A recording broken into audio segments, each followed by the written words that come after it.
Bem, pessoal, o Snyder Cut é a versão do diretor ou a versão original pensada pelo Zack Snyder, que idealizou, né, esse universo da Liga da Justiça no cinema, né? Nada disso estaria acontecendo sem ele, sem a participação de Zack Snyder nesse universo da Warner Brothers. Bem, a gente sabe que esse filme talvez seja uma grande vitória dos fãs, porque muitos fãs pediram e foi por isso que ele foi realizado. A gente sabe que é uma vitória para o Zack Snyder, que teve a sua filha na época da produção do filme lá em 2016 para 2017. Ela faleceu, ele perdeu a sua filha e acabou que ela se suicidou. Foi uma perda difícil. Em vez da Warner segurar um pouco mais, adiar o filme, ela quis manter a data, chutou o cara do filme, chamou um outro cara. Tinha divergências de criação, sim, mas acaba que o Joss Whedon, apesar de ser um bom diretor, um cara que fez um belo trabalho nos Vingadores, ele na verdade chamou o Joss Whedon para fazer uns remendos, né? E não para fazer o seu próprio filme também. Então não é demérito tanto assim do Joss Whedon, que teve que mudar o tom do filme. E cara, é um bom Frankenstein se você parar para ver que ele chegou lá para basicamente mudar o que a gente vê agora. O que a gente vê é um filme com outro tom, com outra pegada, com outra trilha. É como se fosse o mesmo filme, mas de forma muito diferente, assim. Eu não consigo dizer, é a mesma coisa, tem uma estrutura parecida, mas a história, não só por ter 4 horas e ter muito mais contexto, ela é contada de forma diferente, o tom é diferente, o ritmo acaba mudando um pouco, fica mais dark, né, que é um lance do Zack Snyder, né, deixar a coisa mais sombria, a trilha sonora é mais orquestrada, tem uns momentos desnecessários de música cantada que eu achei, e assim, dava pra enxugar mais esse filme, dava pra deixar de 2 horas e meia, eu podia até deixar 3, mas 4 horas é muito, tem muito fanservice, né? E ele acaba tendo alguns momentos que você vê que é uma cena ali cinematograficamente bonita, mas que não precisava estar no filme porque não acrescenta em nada. Isso acontece muito, mas é algo que acontece muito com o Zack Snyder. Para mim, o Zack Snyder ele é muito mais diretor de arte do que um diretor de cinema, porque ele consegue deixar tudo bonito, né? E muito bonito, a fotografia, tudo é muito bonito. No entanto, eu acho que o Zack Snyder não consegue contar muito bem histórias, né? Filmes que ele contou muito bem foi 300, no qual ele seguiu todo o roteiro do quadrinho que não é dele, né? E a gente tem também o Watchmen, é um filme que a história é mal contada, apesar de ter cenas muito bonitas. Ele falha novamente porque ele tenta adaptar o roteiro, ele não segue o quadrinho. Óbvio que ele não ia seguir o quadrinho com tanta fala ali, que o maestro dos quadrinhos Alan Moore tinha escrito na época, então ele não seguiu. E aí a gente tem um filme mal contado, a história, entendeu? Você pode até gostar de Watchmen, eu acho legal, não acho tão ruim, mas não dá pra comparar com o trabalho que a gente tem no quadrinho, é muita página, é muito contexto e ele não seguiu a risca. Talvez o Watchmen sim precisasse de 3 horas e meia, 4 horas para contar a história que tá no quadrinho, e se ele seguisse a risca, tudo que tá por lá. No entanto, a gente vai vendo, né, a carreira do Zack Snyder e vai vendo que Sucker Punch, Man of Steel, Batman vs Superman, onde ele vai seguindo aquilo e tirando algumas coisas do seu próprio leque, que ele é mais um diretor de arte, de fotografia, do que um diretor que sabe contar bem as histórias, que sabe dirigir bem as histórias. Mesmo que um roteirista vá lá e escreva as melhores histórias do mundo para ele, um cara que tem um argumento para ele, a gente sabe que ele não é um cara que, se não tiver alguém do lado com um argumento totalmente pronto, um auxílio ali, ele não vai contar bem a história. Isso acontece aqui. O Zack Snyder, para ele contar essa história, ele precisou de 4 horas. Ele não conseguiu sintetizar isso em 2 horas e meia, o que torna o filme um pouco cansativo. Ainda assim, ele é um filme muito melhor do que o corte do Joss Whedon, porque era a proposta original, provavelmente. Ele normalmente é um cara, pelo que eu percebi, que ele fica cortando os filmes. Isso aconteceu com Batman vs Superman, onde ele se justificou e se defendeu das críticas, dizendo que tinha um filme maior para justificar tudo. O filme não é muito melhor do que o Batman. Eu não digo nem menos pior, né? Porque o Batman vs Superman é uma lástima. E o filme, a versão estendida, não chega a ser muito melhor, né? Não chega a ter... Tá algumas coisas mais explicadas, mas os problemas de diálogo, a construção de personagem, o problema de direção mesmo, para contar aquela história daquela forma, continua errado. E você percebe que, como ele não sabe contar a história, né, ele precisa sempre de muitas e muitas horas em coisas que dá para sintetizar melhor. Aqui ele tem muitos méritos, como na história do Cyborg, na história do Flash, em como ele finaliza a história. Eu acho o epílogo um pouco forçado em alguns aspectos, porque ele deixou um monte de gancho para fã continuar cobrando um segundo filme, né? Isso é o que dá pra perceber, e é gancho ponta solta mesmo, que às vezes não tá muito preparado, é só fanservice. Eu não vou soltar spoilers aqui nesse vídeo, então fica tranquilo. Então, galera, o que dá pra deixar claro é que o Zack Snyder, ele tem dificuldade de sintetizar um filme em 2 horas e meia. Eu acho que ele faria muito melhor a Liga da Justiça, essas coisas, se fosse uma série, igual como tá rolando agora na Marvel. A série da Wanda, a série do Falcão, né? Que vão ser séries, série do Mandaloriano na Disney. Talvez se ele fizesse uma série onde ele pudesse contar episodicamente as coisas, desse mais certo. Ele não consegue sintetizar em 2 horas e meia o filme. E isso torna o filme cansativo. Quem não gosta desse universo não vai gostar do filme. Quem é só crítico de cinema e não entende de super-herói não vai gostar do filme. Lembrando que o que faz os filmes desse gênero venderem é eles agradarem tanto fãs de quadrinho quanto o público em geral. É isso que fez a Marvel vender.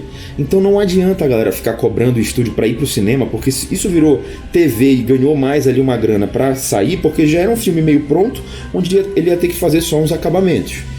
Então, galera, não adianta cobrar por algo que o cara não sabe fazer, ele não sabe contar a história sintetizada.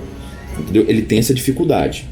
Agora, o que eu posso pontuar, como eu gosto do universo, eu gosto dos super-heróis, eu gosto dessa situação toda, pra mim, essas 4 horas não foram demais, foram muito boas.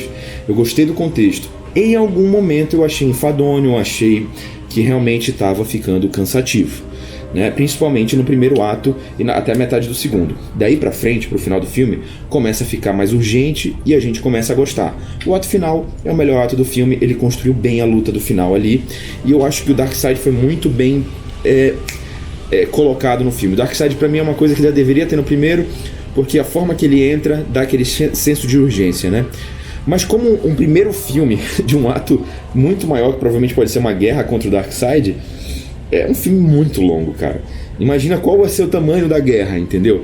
Então, assim, o Zack Snyder tem esse problema pra contar a história. Eu acho que pra fazer um segundo filme a gente precisaria de um cara de peso ao lado dele no roteiro, no argumento, e para ele poder dirigir isso com um pouquinho mais de sabendo por onde as coisas vão, sabe? Sem estar pisando em ovos.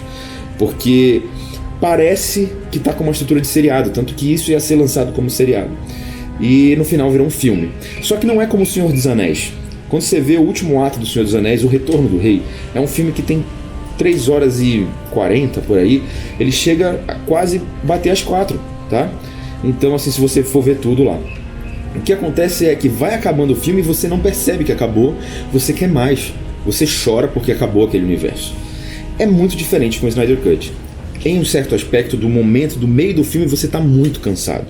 Mas quando você vai chegando ali em alguns momentos, você vai entendendo as coisas, você gosta daquilo. Eu aconselho que as pessoas vejam esse filme pausando. Vê 1 hora, depois vê mais uma, ou então vê 2, pausa, depois vê as outras 2. Talvez essa seja a melhor forma de não cansar.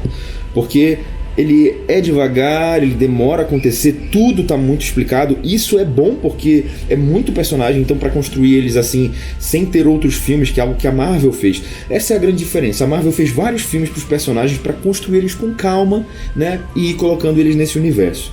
Aqui não. Aqui a Warner, né, e o Zack Snyder não fizeram muitos filmes, tirando o Batman vs Superman e o Man of Steel. E aí os outros filmes, né, vieram depois. Então, do Aquaman, da Mulher Maravilha e tal, para contextualizar isso. Então acaba que fica um negócio difícil de você compreender cada personagem se ele não for construído. Então essas 4 horas são necessárias para construir esses personagens. Infelizmente eles deveriam ter feito filmes individuais, né, para que quando viesse, né, fosse mais fácil, que foi o que aconteceu com Vingadores. Todos os filmes do Vingadores a gente não vê o trabalho desses personagens muito assim forte, porque eles têm os filmes deles onde foi desenvolvido. E aqui esse é o grande problema do Zack Snyder.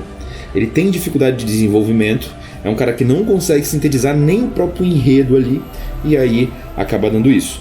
No entanto, é um negócio bom, mas que cansa. Não sei se você está entendendo. Ver 4 horas assim não é um Ben-Hur, não é um Coração Valente, não é um Senhor dos Anéis, O Retorno do Rei, entende? Não tô falando de filmes super-herói, tô falando de filmes espetaculares que valem você ficar na cadeira sentado por mais de 3 horas. Não é um filme desse. Não é aquele filme que você sai e fala, meu Deus, que espetacular, merece um Oscar. Não é.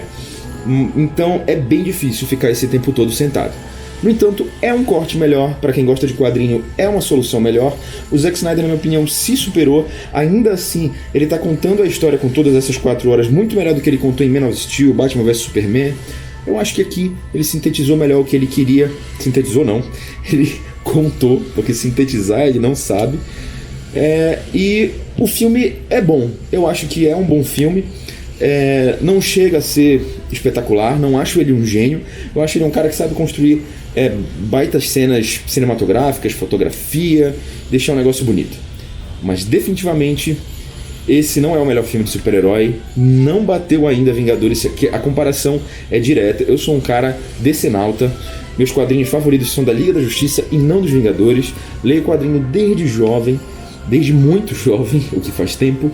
E infelizmente o que eu tenho pra dizer é que não tá ainda no nível de Vingadores pela falta de filmes de desenvolvimento de personagem, para que quando chegue no grande ato a gente não precise ficar desenvolvendo e acabe diminuindo o tamanho do arco final, o tamanho da guerra épica, que eu acho que isso acaba acontecendo aqui.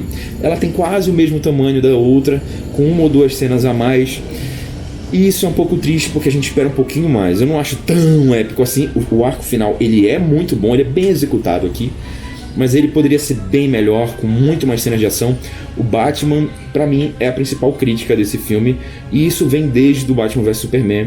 O Batman não parece ter uma personalidade definida, apesar dele ser mais velho, ele tá muito tiozão legal. O Batman é ranzinza, o Batman é mal-humorado, e dá pra fazer algo cômico com isso, sem tirar a personalidade dele. Acaba que o Batman não é esse personagem, ele é um Batman que nunca foi visto, nem nos quadrinhos e nem no cinema, porque na verdade parece o Ben Affleck vestido pro Halloween, vestido de Batman e brincando de ser o Ben Affleck. Não parece ter a fala muito bem desenvolvida. Talvez isso seja uma falha do diretor, que não saiba dirigir muito bem os personagens. O Henry Cavill parece conhecer muito bem o Superman, e isso faz com que ele funcione muito melhor. Os atos do Superman são muito mais legais. O Batman acaba tendo cenas de ação ali de combate legalzinho, né? Mas acaba que falta um pouquinho pro Ben Affleck incorporar de fato o morcegão. Enfim, a minha crítica do filme é: melhoras no desenvolvimento de alguns personagens como o Flash e o Cyborg que precisavam, não tem filme solo. Falha drástica no Batman. Batman é muito mal desenvolvido, parece que não sabe muito bem o que quer ser, se quer ser o tiozão do churrasco, se quer ser um cara legalzão, se quer ser o cara da piada do eu sou rico, ou, sabe, não passa nenhum conceito de inteligência, porque o Batman é o cara dos planos, é o cara inteligente, é um cara ranzinza, e ele não passa nada disso, ele não passa ranzinza, ele não passa a ser o cara inteligente que teve a ideia de tudo. Na verdade, quem tem as ideias são o Cyborg, o que é legal. O Cyborg, é um cara que domina tudo, super inteligente, mas o Batman é um detetive que tá sempre um passo à frente e não passa o detetive, não passa nada disso. O Batman, pra mim, é o pior personagem dessa Liga da Justiça, apesar de visualmente ele ser o melhor Batman do cinema. Ele continua passando a ser o pior Batman do cinema por não ser o investigador, não ser o ranzinza, não ser o cara meio bruto, meio turrão. O Aquaman é mais bruto e mais turrão do que o Batman, o que é muito estranho, né? Mas assim, carisma de todo mundo tá a mil, né? Mulher Maravilha, Aquaman, todo mundo mandando muito. E essa falha do Batman, o tamanho do filme, faz com que algumas pessoas provavelmente possam achar o filme ruim. O filme pra mim dá nota 7,5 para 8, né? Regular para bom, né? Não chega a ser ótimo, não é uma nota 9, e não chega a ser excelente, não é uma nota 9,5, 10. Então, 7,5 para 8 ali, é um filme legal, principalmente pra mim que sou fã de quadrinho, que conheço aqueles personagens. É bom que descartou um pouquinho aquele ar sisudo do Batman vs Superman, mas ainda assim não soube construir um dos principais personagens, talvez o principal personagem da DC, que é o Batman. Muita gente acha que é o Superman, mas desde a década de 80 o Batman superou esse posto e tá muito mal construído. É isso aí, galera, espero que vocês tenham gostado desse vídeo. Essa é a minha crítica sincera, e vejam o filme e dê sua opinião aqui embaixo, me digam aí o que você achou aí. A minha opinião não é a verdade absoluta e eu quero ouvir a opinião de vocês. Até mais, galera.